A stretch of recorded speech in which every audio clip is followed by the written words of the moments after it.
Welcome back. My name is Joe Ross. I'm one of the co-directors of the Yale-Mayo Clinic CERSI, along with Molly Jeffrey, my colleague here. I guess I got the long straw because we decided who was going to manage the presentation of research versus the moderating of the session. So I'm the moderator.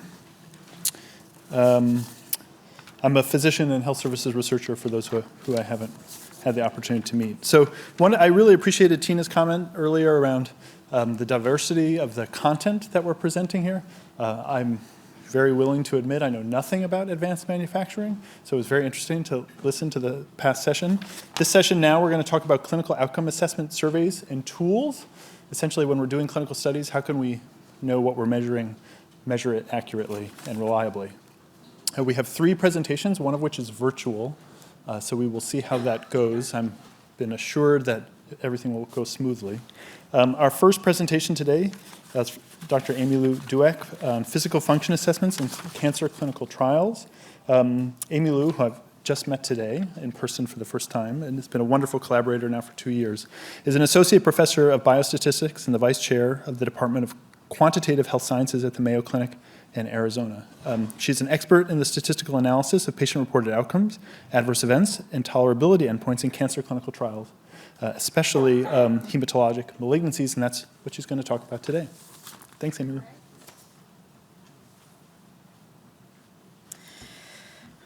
All right. So here are my disclosures. All right, so in the cancer therapeutic space, historically, when you think about kind of the main outcomes that get measured in our clinical trials, you have efficacy and then you have safety. And safety traditionally has relied on clinician grading of adverse events as well as lab-based scoring, and this is commonly captured through the common terminology criteria for adverse events.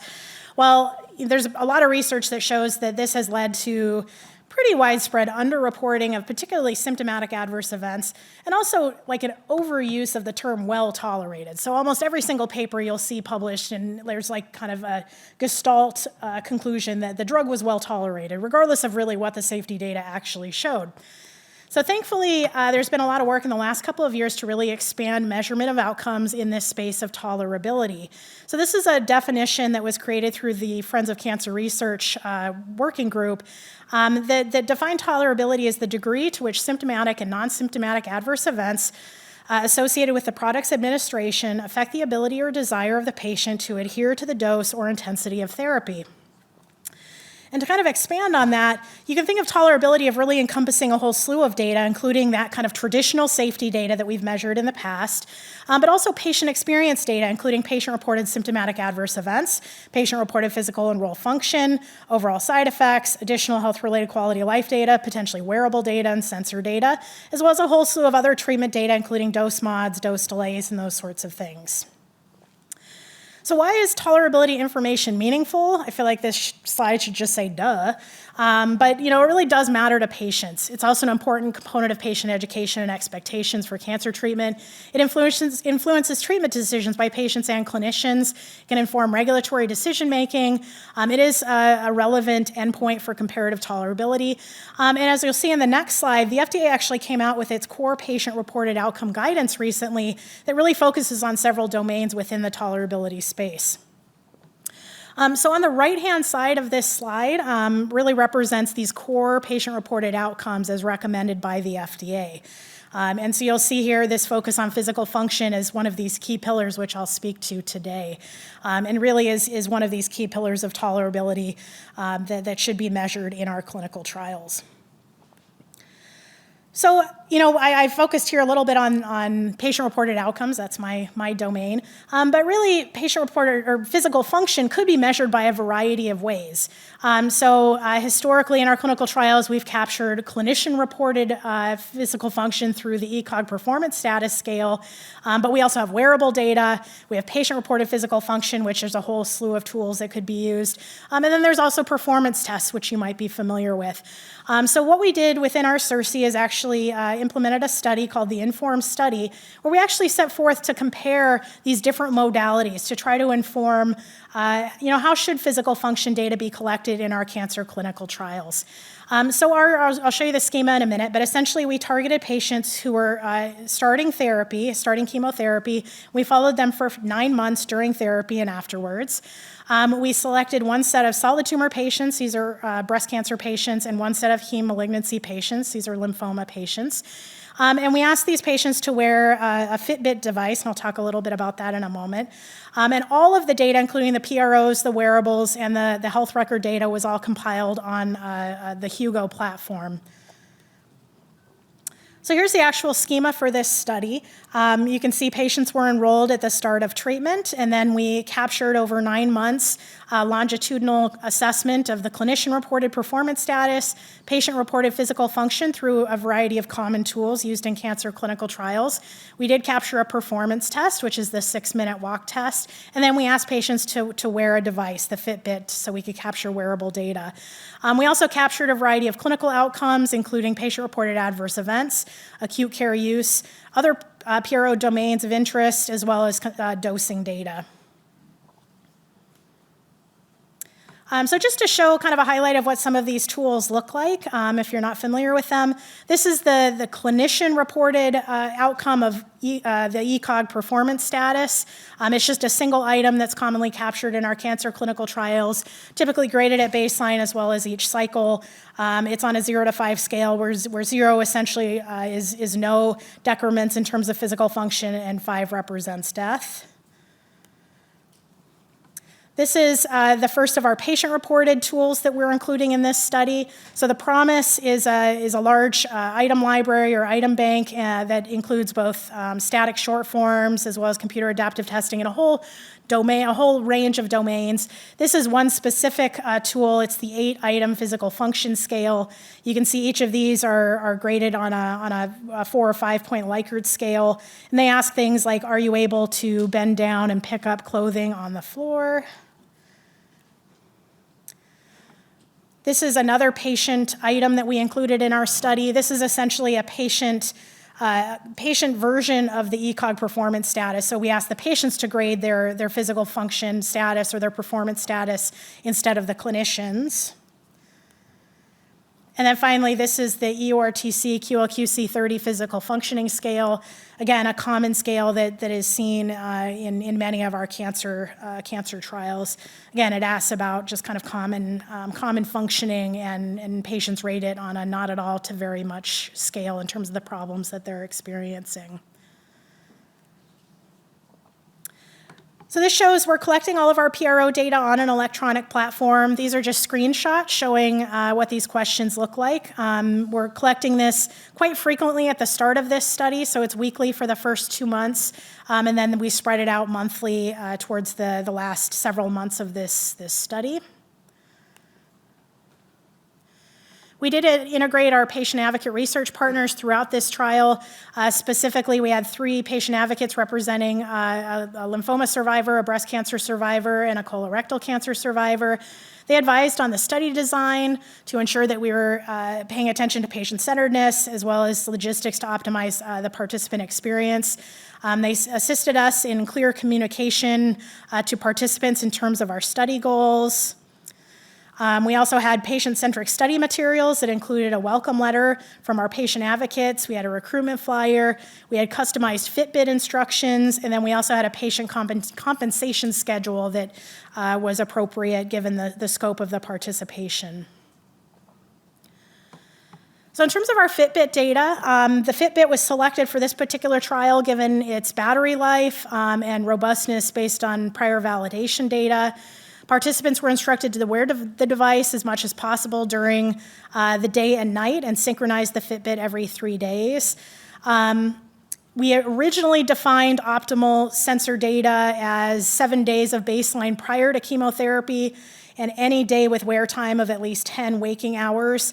And then any week was considered kind of measurable if there was at least 4 valid days out of 7 consecutive days, including at least 1 weekend day. We plan to look at both steps, so total daily steps, heart rate, which included resting heart rate and also heart rate variability, as well as kind of categories of activity, including like duration of moderate to vigorous physical activity and sleep duration. So here are some of the challenges we've faced so far. So this is an ongoing study, but so far, some of the problems is that not everybody is comfortable wearing a wearable device. And those that are comfortable wearing it, many of those people already have their own device, so they were unwilling to switch to the Fitbit because they wanted to use their own device. So that has us thinking about future studies where we potentially could do bring your own device type studies to optimize enrollment. We also found it challenging to get that baseline, those 7 days prior to chemotherapy. It was generally felt to be not feasible, particularly in the aggressive lymphomas. So we had to do some modifications to this study to make that more feasible. In terms of data, obviously the wearable data is a huge amount of data. Going from the Fitbit to the Hugo platform to the study team workflow was not straightforward and has really hampered our real-time monitoring of the wearable data. So we're still working through some of those challenges. But all in all, we're very excited to report that we completed our enrollment of 208 participants last October. And so the 3-month data will actually be frozen coming up here in the next week. So we're excited to start seeing some analyses. Let me check time here. All right. So I'm going to transition to a second study that we've been working on within our CERSI. So within oncology at the FDA, they've really been, again, pushing to expand the tolerability data that is presented not only in the label, but they've launched this as a pilot project. It's the FDA Project Patient Voice. This is an online platform where it basically expands the printed label so that some of the patient-reported adverse event data can be systematically presented in a standardized way. So they put in a fair amount of effort to create standardized graphics for patient-reported symptomatic adverse events. So since this has been released, there's been kind of a call to expand the amount of data that's actually available on this website. And one of those is these core domains, including physical function. So we've been working with the FDA to actually create standardized visualizations of patient-reported physical function data to complement the Project Patient Voice data. So what we did is we used data from some existing trials. This included a trial of patients with essential thrombocythemia and polycythemia vera, and then also 2 different trials of patients that were observational studies and were longitudinally measuring physical function. So what we did is we created potential visualizations of physical function, and we worked iteratively with our team at the FDA through Zoom video conferences to create various visualizations. And then we actually collected systematic feedback through Zoom polling during two different meetings of stakeholders, one clinical investigators and the second patient advocates through our cooperative group. So I'll show you some of those here briefly.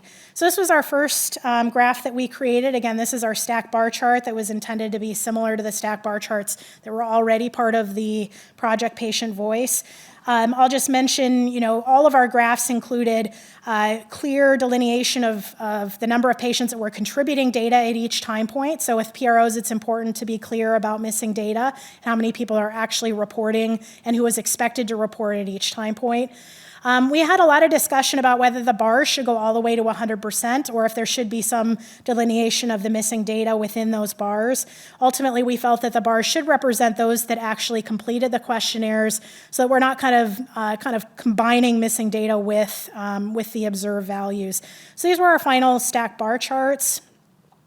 We did note that for any scale that is represented, you need some kind of way to categorize information as improved, maintained, or declined. So again, this is a function of the tool. Not all tools have this, so this kind of representation only works for scales where you have an actual kind of bucketed way of displaying data in this format. We also explored, when you think about scale scores, sometimes scale scores are a little bit difficult for folks to understand. So we also looked at whether you could look at the individual items and actually use that to help communicate. So this is a stack bar chart where we show actually the 5 questions that feed into that scale score. We actually felt that this really kind of helped delineate in a more clear way exactly what the different decrements were in terms of physical function. So you can see that the patients reported the most trouble with kind of kind of the easiest tasks, whereas like very few patients had problems in this case with kind of the more activities of daily living. So again, it gives kind of a scope of where the problems lied. So patients, in particular in this particular study, patients could still eat and drink and wash themselves, whereas the decrements were more on kind of like the carrying heavy groceries and doing kind of the more intense activities. We also looked at, clinicians tend to like the line graphs. Here on the left, we have the kind of the raw means at each time point. On the right, we have the mean changes from baseline. In our Zoom polling to our stakeholders, as we had expected, the clinicians preferred the mean changes from baseline. Patients actually like to see both of these graphs, so they liked both of these. We also did kind of combos where we combined line plots with the stack bar charts. And actually, the clinicians tended to equally like the line plots and the stack bar charts. The patients seemed to prefer the stack bar charts throughout, so they were not a huge fan of the line plots.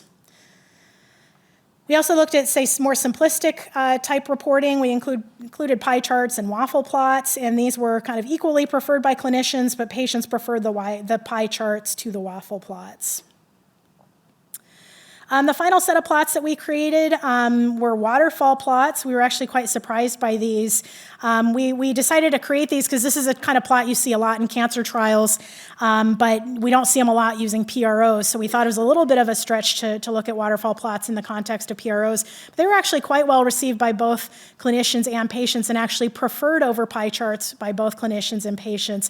And the feedback we got from both was that they liked them because it shows both the group level data, but also the individual patient level data. So it was kind of the combo that people really liked to see. So finally, measures of physical functional hold promise to inform tolerability in our cancer trials and will inform the relationship among the clinician-reported, patient-reported, performance-based, and wearable physical function data. And we're looking forward to a readout of that data very soon. Then finally, our summary measures and graphical visualizations were well received by our stakeholders, and future work will test accuracy of interpretation. So finally, I'll thank my collaborators at Mayo and at UNC, as well as our Inform team, our FDA collaborators, and all of our partners through our various grant mechanisms. Thank you.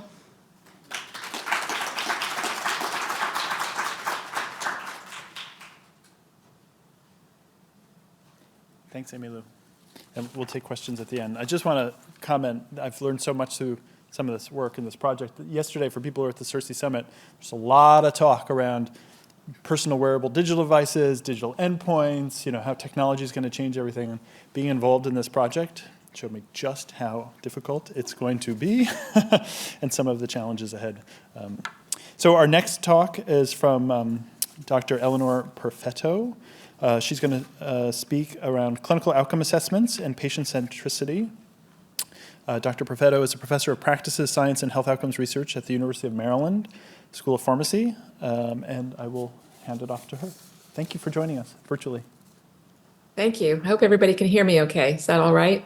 Yep, that's Some perfect. indicator? Good. Okay, great. Thanks. So I was thinking as Amy was presenting that maybe we should have swapped and I should have gone before her, and because I'm going to be talking at a much higher level about some of the things that she was talking about in detail. But then I thought, well, actually, it kind of helps me a little bit because now I can continuously during my presentation refer to what Amy just said and what Amy just said. So I'm going to go through, and I probably will skip a few things because Amy covered them so well.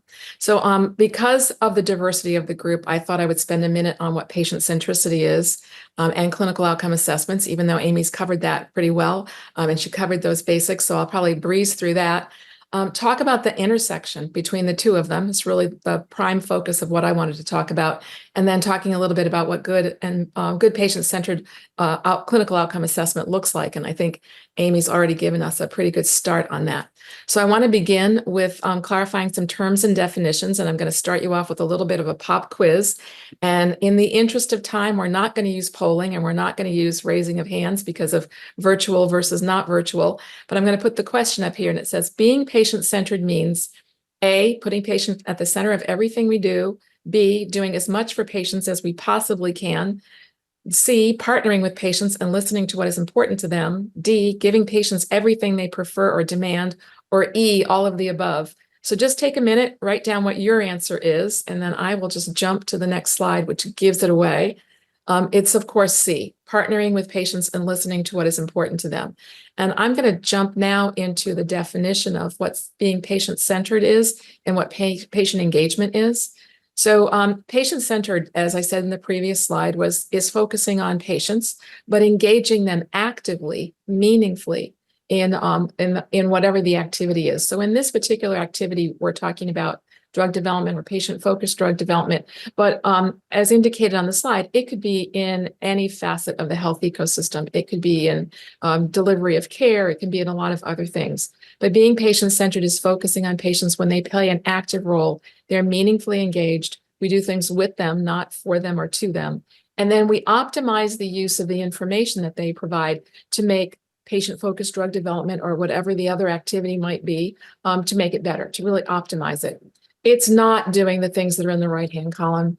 Putting patients at the center of everything we do is usually a marketing line that comes from a hospital or a healthcare providers organization, those kinds of managed care organizations, insurers, and it's usually not very accurate. I think of patient-centered as the adjective. We're doing something in a patient-centered way where the patient engagement is the verb. It's how we do it and it's how we get there. And Amy describes some great examples of the kind of work that they're doing, that patients are active, meaningfully, authentically involved in what's going on. It's collaborative interaction between patients and these other stakeholders. And a lot of the decision-making about what's going on in the research is actually using and has been informed by what patients have provided through that engagement. And that's what makes the work patient-centered. So it's not, as we see on the right-hand column, placing a single token patient on a committee. It's not asking a survey of patients with questions that the asker is getting the answer that they want. So it's really making sure that patients are actively engaged and that they are participants. So I'm going to cut this slide in two. The left-hand side of the slide, I like to refer to as my Cliff's Notes version of the levels of engagement. It's the short version. And then the right-hand side is the more detailed version. So I'm going to start with the left-hand side. And it's, if you look at the dartboard, you see that there are things that are off the dartboard that miss the mark. So when you're engaging patients, you want a range of engagement activities because you need those. You actually need to start somewhere, and different circumstances call for different methods, of course. But when you're off the dartboard, it really means that you need to move and get onto the dartboard. So if patients are only included in a study as clinical trial participants or as other kind of study subjects, then they're not really being engaged at all. There's someone else wrote the protocol. No one was engaged in making sure that the questionnaires are the right kinds of questionnaires for patients, or that the protocol fits patients' needs. That's just treating patients as a study subject, not treating them as engaged participants and partners. Informal discussions are also off the board, but they can be very useful as a starting point. You can have those informal discussions to help get you off the ground. You don't discard that kind of information. It's very important, but it is a little bit off the mark. What we're really shooting for is what's on the board. We want to have patients as consultants. We want to have them even better as collaborators in partnership with us, so formal patient partnerships. And in the center where it says stakeholder directed, what we're really going for there is when patients like a patient group or like a patient community are actually the drivers of what's going on. They're the drivers of the research project or the other kind of, whatever kind of project it might be that's going on. And they are really asking other people, other stakeholders to come to their table rather than be invited to other stakeholders' tables. So now I'm going to switch to the other side of the slide, which gets into a little bit more detail, because I really wanted to talk about the middle piece here. We talked about study participation when you're only enrolling subjects and not engaging them in any other way. And this is not really engagement at all. When we talk about informal discussion, great place to start. We want to have that happen. When we get up into the blue range up here, we're talking about stronger aspects of patient engagement, doing it in a more rigorous way. Patient-driven, of course, patient community-driven. That's what we'd like to see, but can't always happen. Patient groups don't always have the resources. Patient communities can't always do that. Partnership is great. We want to see partnership. That means co-investigators and patient investigators on projects. Collaboration, where we have patient advisors, advisory committee members, formal partnerships between patient groups where there are formal collaborations and partnerships. Great to see. Consultation, where you bring a few patients on as consultants. Also a very efficient approach while you build relationships for getting to the other kind of partnership level. You see in the center here, there's this gray area, what I call the gray area.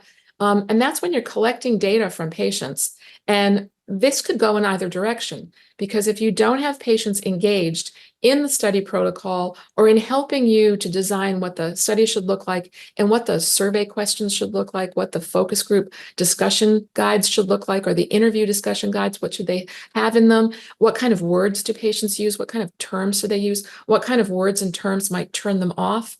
Doing those kinds of things, then your research can go in two different directions. It can be co-created, which means you did these kinds of things and you co-created the data collection instruments and the protocols. And then therefore, this can be very informative in a patient-centered way. Or if there's no co-creation, it just means that you're back to treating those people who have been in interviews, focus groups, surveys, town halls. You're just treating them like study subjects because there wasn't that kind of engagement. And it's an important distinction to help get the research right. I'm gonna see if I can move to the next slide. So now I'm going to jump to talking about clinical outcome assessment.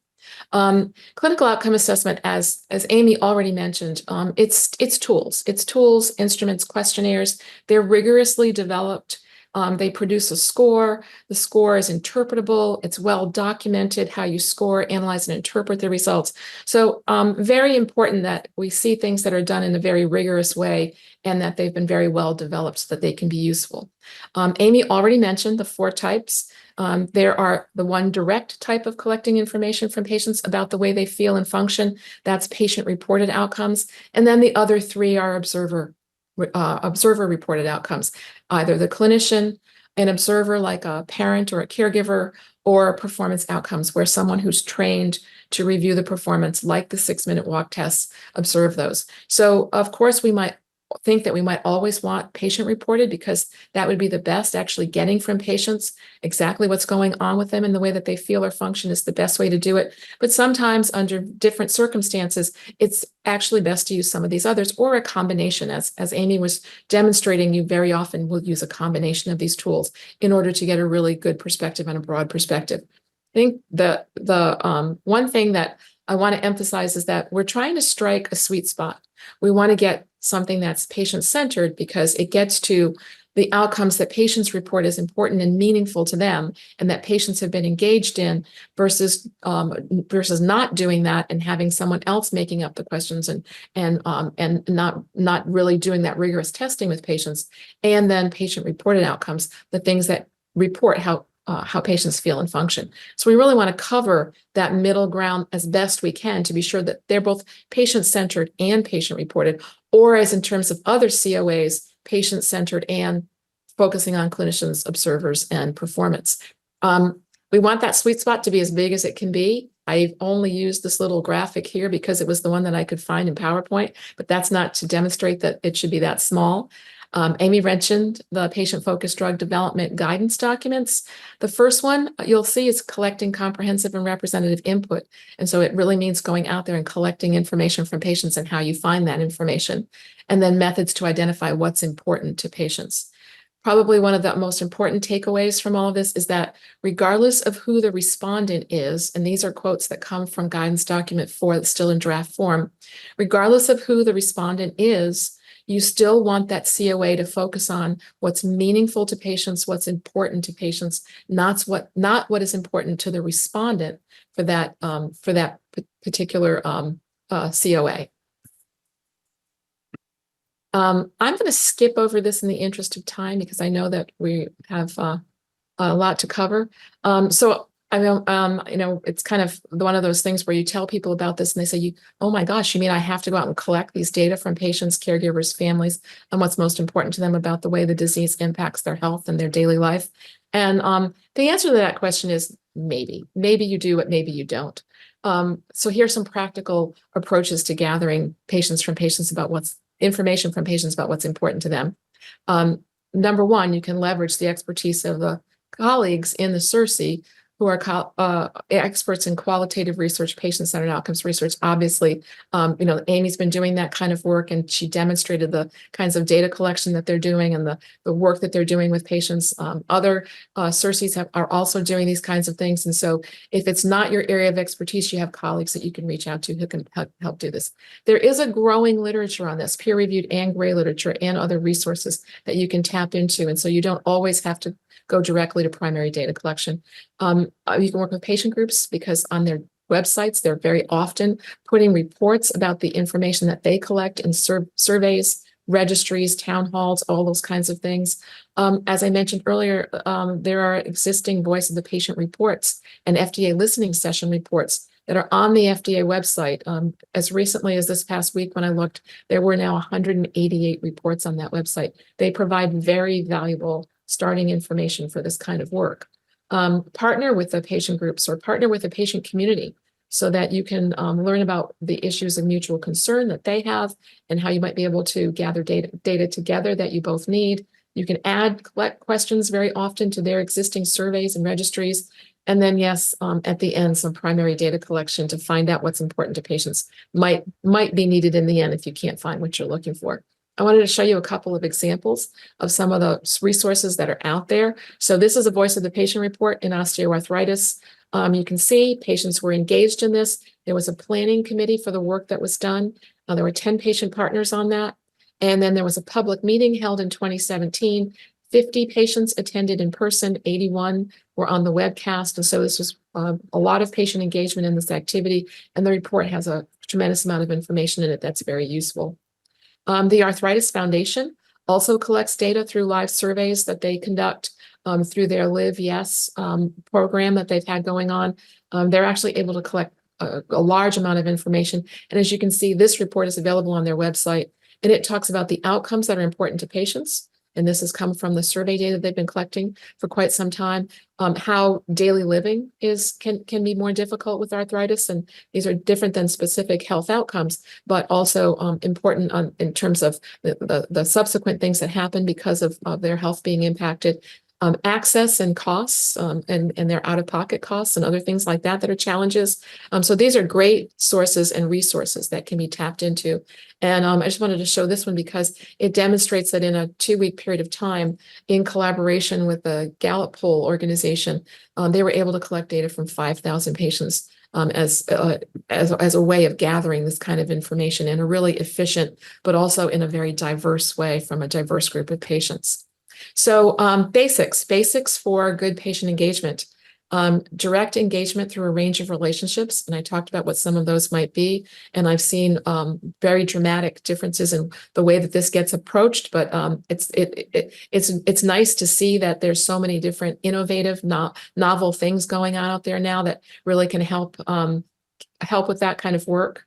Leveraging engagement to enhance patient experience data collection. And using some of those and interpreting some of those existing reports because you really want to have patients help you interpret the data. Continuous engagement, this is never a one and done. It's always done continuously, and you don't just ask patients questions once and never go back to them again. It's a continuous activity. Think about co-creation and co-development to leverage the information from engagement. And co-creation and co-development is really important in making sure that in COAs, the questions are right, the concepts are right, the questions are right, the response choices are right, and that relationships are transparent, bidirectional, reciprocal, honest, and that the roles are very clear. And I've put together some resources that can be useful. And so hopefully you'll have an opportunity to look at those when you get the slides.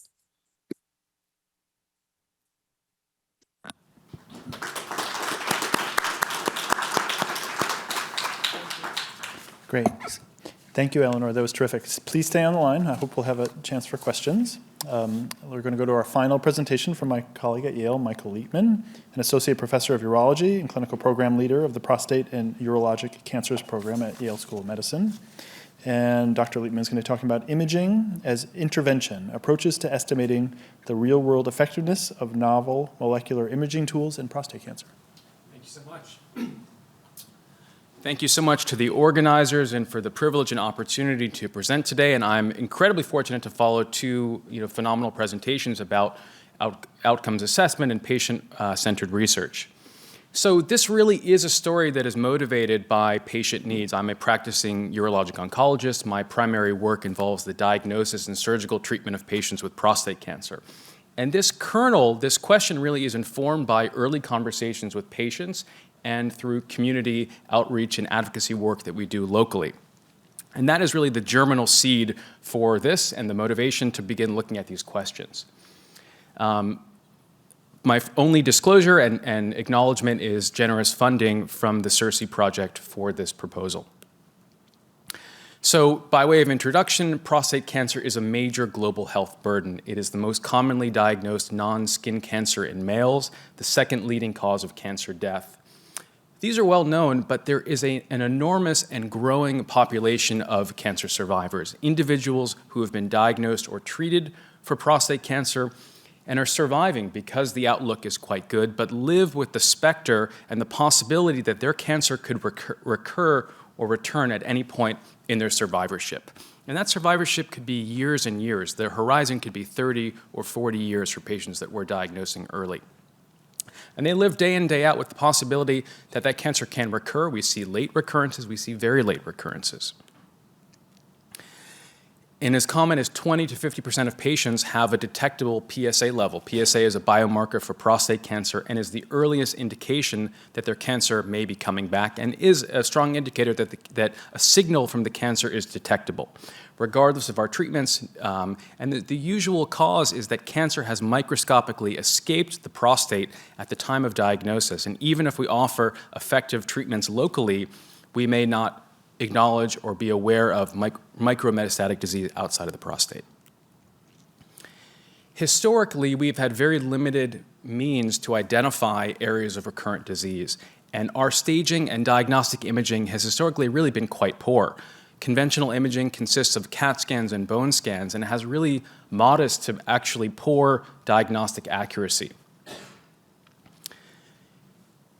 There has been a revolution in the form of molecular imaging, and in particular, one of the agents is something known as prostate-specific membrane antigen. This is a transmembrane protein that is overexpressed by multiple orders of magnitude in prostate cancer cells. And leveraging this, this molecule, radioactive tracers have been developed that are incredibly or far more accurate in terms of diagnostic sensitivity and specificity for identifying initial metastatic prostate cancer and are also valuable in the localization in the biochemical recurrence setting. And as a result, this is an example of a patient who has a right iliac bone metastasis, which is not identified on conventional imaging, which is on the right panel, but is identified with PSMA PET. And as a result of diagnostic accuracy, the FDA has approved several PSMA PET-directed molecular imaging agents beginning in 2020, and a proliferation are coming down the line. And I think it's worth mentioning that these are regulated, and the bar for approval is essentially diagnostic accuracy. Can you localize prostate cancer, and is that conventionally verified with a biopsy or some evidence that determination was accurate. But molecular imaging can really bring about a cascade of downstream effects. Localization is just the beginning. Imaging is that initial intervention. And these are all kind of discussions that have come out of patient-centered conversations with patients and conversations in the community. Well, we know that it finds cancer or better, and I think that's pretty well established in the trials. And that may be helpful because if we can identify cancer, perhaps we will offer curative local treatment and change or bend the trajectory of the disease, but there are potential for harms.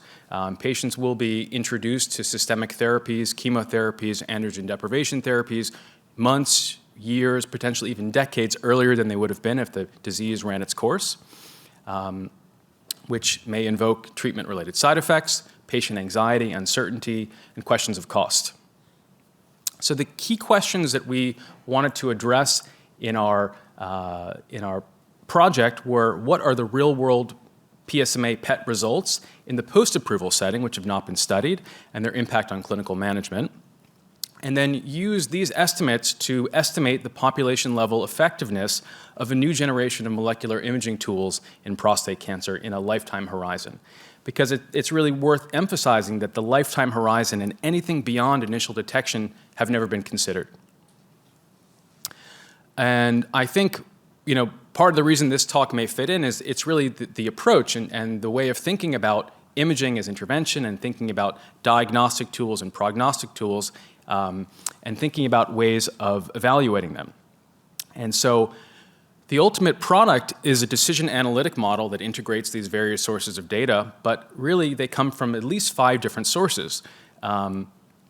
The first really began with patient expertise, and at Yale Cancer Center we have a Center for Community Engagement and Health Equity Research, and those are really the initial discussions with focus groups of prostate cancer survivors about their thoughts on this and their concerns. We had conversations with subject matter experts in our CERSI oncology OCE, literature review, and then the analytic methods that we'll talk about here are a retrospective study of patients at Yale and the Mayo Clinic, which is one of the wonderful things about the Yale CERSI is that we're partnered with an extraordinary institution, and I was able to reach out to really some of the innovators in the world on molecular imaging who happen to be at Mayo Clinic, and we said, hey, we have a real opportunity to look at our data here. So it was a match made in heaven, and even though we're maybe 1,000 miles away from each other, we were able to bridge that divide and find the best possible partners. And so we took a very deep dive at patients who had PSMA PET imaging in the real-world clinical setting, and were able to look at imaging results and subsequent management. And in additional look at national data from Blue Cross Blue Shield, leveraging a strong institutional relationship we have and our personal expertise in large observational data set research, and to understand national practice patterns and following imaging, feeding all of these into a decision analytic model. So after our funding, we jumped pretty quickly into performing this real-world study at Yale and the Mayo Clinic, and we looked at patients who had biochemical recurrent prostate cancer. So these are the individuals we kind of alluded to in the beginning, those people who have a detectable PSA level after their primary local treatment for prostate cancer. So there's smoke but no fire. There's some signal there, we're trying to localize it. And we wanted to see what happens in those patients. So in 583 patients with some early signal of recurrence, so 50% had metastatic nodal disease identified. Okay, and these are patients who have negative conventional imaging. So in 50% of the time, we are identifying disease that was not otherwise present. About a quarter of these were negative results. So the majority, 76%, have positive PET imaging findings. The next question is, well, what happened afterward? And we wanted to stratify this by the nature of the findings, and also in sub-analyses looking at the PSA level, which also gives us an indication of the burden of disease. And unsurprisingly, the vast majority of patients who have identified metastatic disease initiate systemic therapy. A decent amount of patients who don't have metastatic disease also initiate systemic therapy, which is interesting too. And about a quarter of them are receiving what's known as metastasis-directed therapy. And this is an interesting approach, which is still fairly exploratory, but is happening, where in addition to systemic therapy, hormonal therapy to suppress prostate cancer, focused radiation is being added to that area based on evidence from phase 2 clinical trials. So a decent number of patients are actually getting, in addition to the gold standard hormonal therapy, are also getting radiation, usually to bony metastases. So in parallel with that work, we began looking at national patterns of use and really began developing, refining, and validating a selection algorithm in the Blue Cross population. These are commercially insured adults, most commonly with with employee health insurance. And so we identified adults with a diagnosis of prostate cancer who had continuous enrollment in Blue Cross Blue Shield, and essentially looked for patients who had evidence of PET scan, in addition to having specific CPT codes related to the tracers that are specific to PSMA PET. The first thing we looked at are patterns of imaging, and this was one of the great things about our collaboration with FDA is that these were the kind of early questions that everyone wanted to know. So geographic use and uptake weren't our initial questions, but everyone said, well, we really should be thinking about, well, what's going on nationally. And so we saw a very swift rise, almost a five-fold increase in the 6-month rate of PSMA PET imaging among patients with prostate cancer, almost immediately following the approval of these agents. But what was most striking is the regional level variation, and these are hospital referral regions in the United States, and this is imaging in the latter half of 22, showing really marked geographic variation. So there are some HRRs where there's zero PSMA PET imaging, and there's some areas which are real hotspots. In the Blue Cross population, we don't have the ability to assess if the PET scan is positive, negative, how many sites of disease, but we looked at exposure as receipt of a PSMA PET scan and looked at patterns of treatment before and afterward. And we could also substratify this by diagnosis codes for biochemical recurrence or metastatic disease.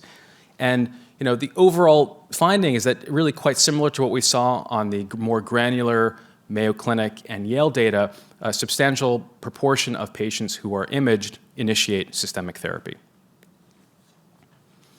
And so how do we bring this all together, right? And so I think this is kind of where we're driving to. How do we understand potential long-term risks? And so what we developed was a decision analytic model consisting of a decision tree and a Markov model.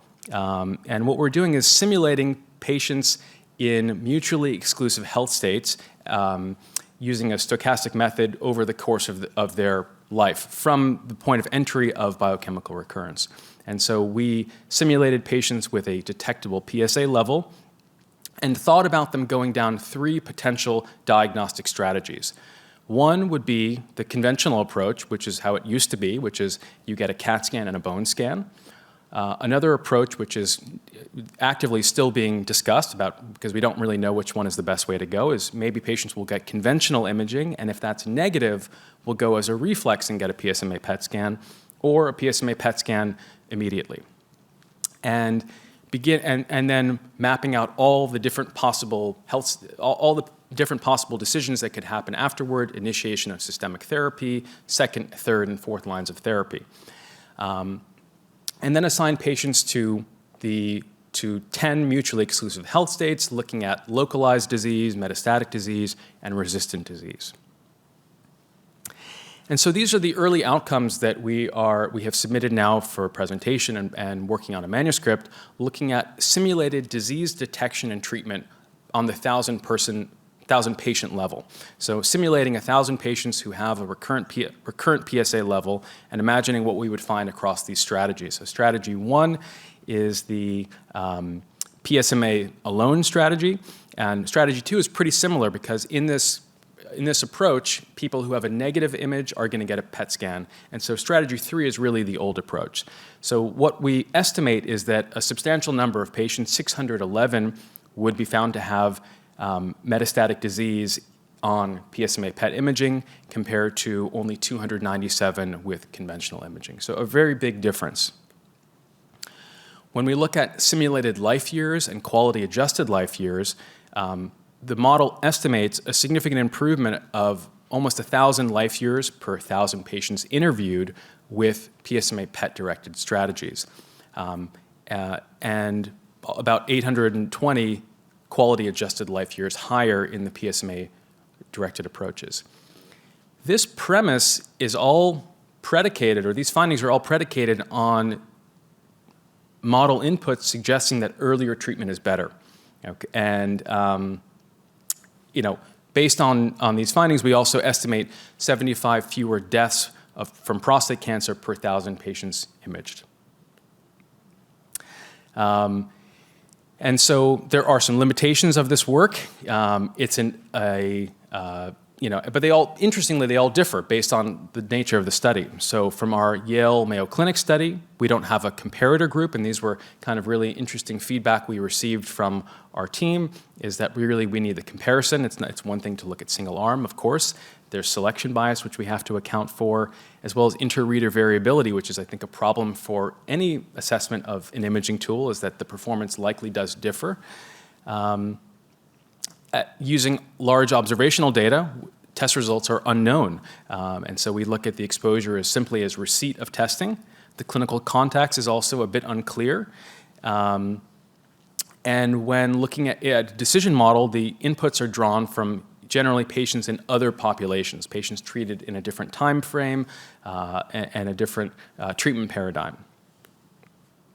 And so I think, we'll wrap it up. So we explored some model assumptions in terms of sensitivity analyses in varying these estimates for how much earlier detection would benefit outcomes. So just quickly, lessons learned. This was a collaborative approach using diversity of data. I think most interesting is really taking a deep dive and questioning the test assumptions and also grounding the nature of these questions in contemporary clinical problems that are evolving. So in conclusion, we explored and I think developed an integrative collaborative approach for evaluating the effectiveness of molecular imaging in the absence of level 1 evidence, because that does not exist and is really not coming through the pipeline. Decision models to estimate effectiveness suggest favorable long-term effects, but are sensitive to these model assumptions, and something we are continuing to explore. So I want to thank everyone, particularly our group at Yale, the Mayo Clinic, and our colleagues at the FDA who were really instrumental in bringing this together. So thank you.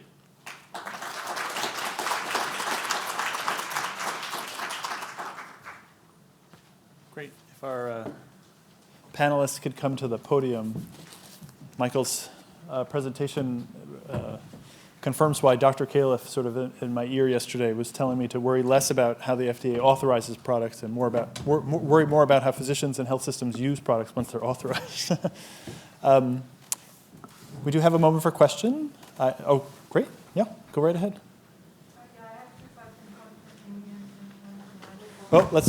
Mike's coming. The mic is coming.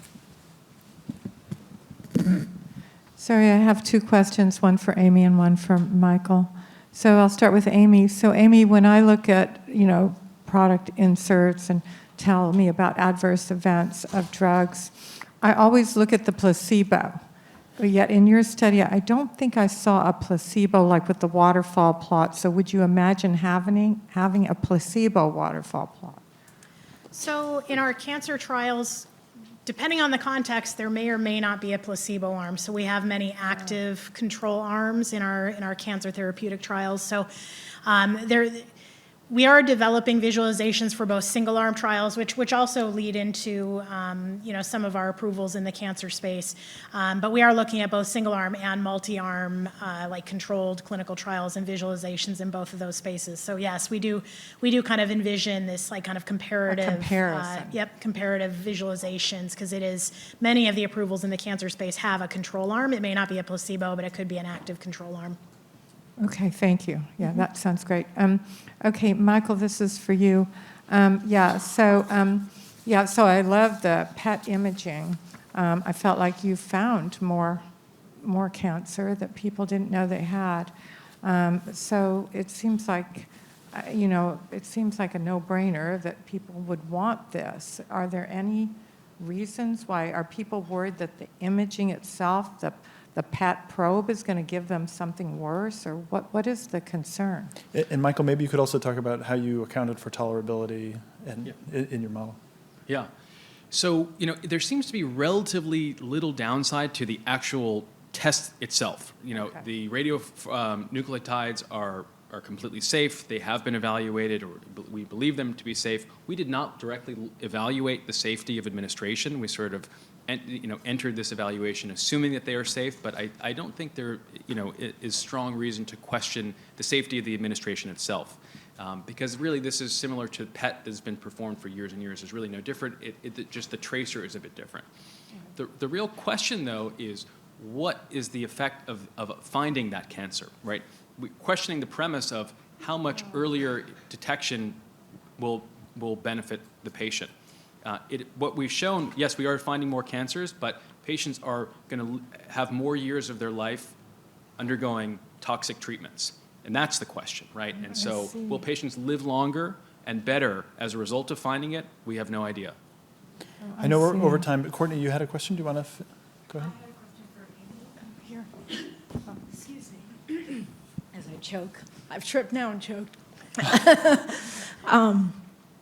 I just want to understand, you're fixing your results, and is the goal to compare your Fitbit data, your quantitative data with your qualitative data, and understand what that multimodal kind of approach gives you? And related to that, thus far, do you find that your patient-reported outcome data is pretty reliable, or is the addition of the Fitbit data, do you expect that to really kind of help enhance that? Because I know that like the clinical quality of any of these like off-the-shelf measurement forms isn't there, but that may not always matter. So it's really more about the correlation. So I'm curious to hear more about those correlative questions that you're asking in your research. Yeah, so we have several aims within this study. One of them is to assess feasibility. So, is feasibility of the wearable data, like can we overcome some of these more technical challenges so that the feasible aspects make it so that it could be an outcome in more standard cancer clinical trials.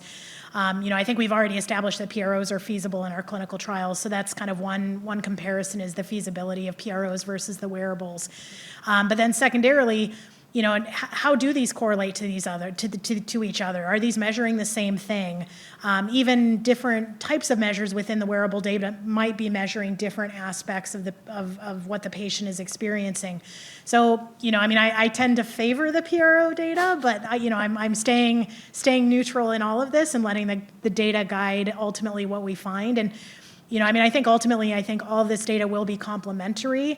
They potentially will measure different aspects of the patient experience, and we hope this data will shed light on what is necessary in our clinical trials, what's feasible in our clinical trials, how they relate to each other, and ultimately inform like what our clinical trials should look like and how these endpoints should be measured. So,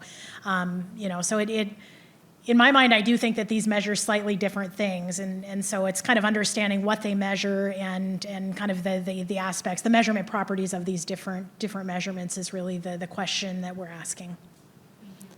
At the risk of Nathan's ire, Susan, if you want to ask the last question quickly. I can talk to Amy offline. No, just ask. I know Amy, so thank you, Amy, for a very nice presentation. I have a couple of questions. The first one is, when I looked at your missing data, I thought it was quite remarkable that you had a high response rate. Does that mean in future studies we should concentrate more on wearable than use, as a form of collecting data than, the usual surveys that we do? So, so missing data comes up all the time when we're dealing with PROs. So it really depends on how you count your missing data. So if you were administering surveys to only those patients that are still on treatment, then really that denominator goes down over time. And so true missing data are those that are still on treatment but did not fill out your questionnaire. So, but oftentimes people will report all people who ever enrolled on your study. So it looks like you have far more missing data than what is actually expected to be collected. So there has been some work through CISAQA, which is an international organization, to try to standardize how missing data is reported in PROs in clinical trials. So, I think trying to report that missing data in a more systematic way and so that it's more consistent across different trials is important. But, through kind of careful collection of PROs, you can certainly achieve 90% or higher completion rates among those who are expected to report. I'll say within the wearable data, we're still kind of getting that final kind of denominator and numerator to get that feasibility percentage. I hate to speculate, but we are trying to get the same type of feasibility as we get with PROs, so that we want as high a percentage of patients reporting as possible. But again, it's going to be a little bit fluctuating. So as I mentioned, we initially wanted 7 days of baseline, and we counted 4 plus a weekend day as being measurable. But we ultimately did have to back down a little bit. Trying to get that baseline period of 7 days was very challenging. Even at any given time point, trying to get a number of days within a week, we have to be a little bit flexible to get as much data and to get as many people included in that denominator and numerator as we can. So again, this study will shed light on a lot of this information, and we hope to be as clear as possible so that people can report a lot of this data in a more consistent way, because there is a lot of variability in how people report this data currently. Great. Can I add one other thing to that? I want to add please. something to what Thanks, Amy Eleanor. said. Is that possible? Yeah, please do. I think one of the other things is it depends on how you've been working with the patient and how you've been engaging patients in the design of the protocol and in the design of the tools. You can generally avoid many, many problems when patients are engaged in the design. So I've had the experience where patients have been willing to answer very long questionnaires because they've said, this is really important to me. These questions are really important to me. These is valuable information. This is information I want to convey. And they're willing to sit down and answer very long questionnaires under those circumstances, where prior you might have thought, well, the burden is too heavy. They're not going to answer 75 questions or 125 questions. And the reaction is the opposite when you actually work with the patients. And then vice versa. You can give them a long questionnaire, and they'll, after a few questions, say, I'm not going to fill this out, and I'm not going to fill this out because you're asking me a bunch of stuff that's just not important. Yeah. I don't care about.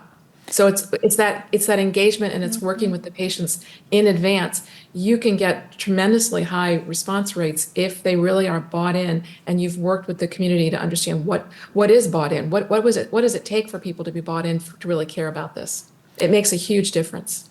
It's such an important point. Thank you, Eleanor, to our speakers at the podium for the presentations today. So. Thank you.